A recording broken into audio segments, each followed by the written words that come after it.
আলাইকুম কাকা। ওয়ালাইকুম আসসালাম। কি ভাতিজা? এই তো আমাকে একটু একটা রুম লাগতো বেসলা। ব্যাচেলার রুম তো আছে, একটা দেওয়া যাবে না। এখন আমার কি তোমরা থাকবে না ব্যাচেলার? হ্যাঁ আমাকে আমরাই থাকতাম, আমাকে বাইরে থাকতে হবে না। কয়জন? আমরা এই দুইজনই থাকতাম। দুজনই? আচ্ছা দেওয়া যায়, সমস্যা নাই। স্টুডেন্ট মনে হচ্ছে তোমাকে দেয়, রুম দেওয়া যায়, সমস্যা নাই। কিন্তু কন্ডিশন আছে আমার আবার। কিন্তু কন্ডিশন হলো ইয়াং জেনারেশন, বাবা বুঝোই তো।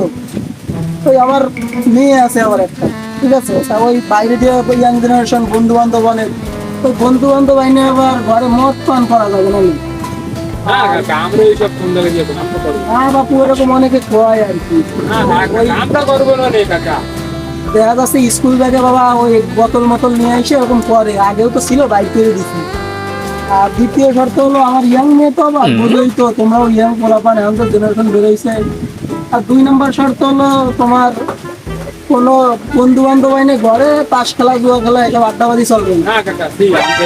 আর 3 নম্বর শর্ত হলো কোনো মেয়ে ছেলে এনে আবার ওই ফুর্তি হস্টি করা যাবে না। আরে কাকা, জেনারেশন তো বাইরে দিয়ে বোঝো। আমরা মেয়ে আনবো। আপনার মেয়ে আছে না? আর অত সারা তোদের বাড়ি কিছু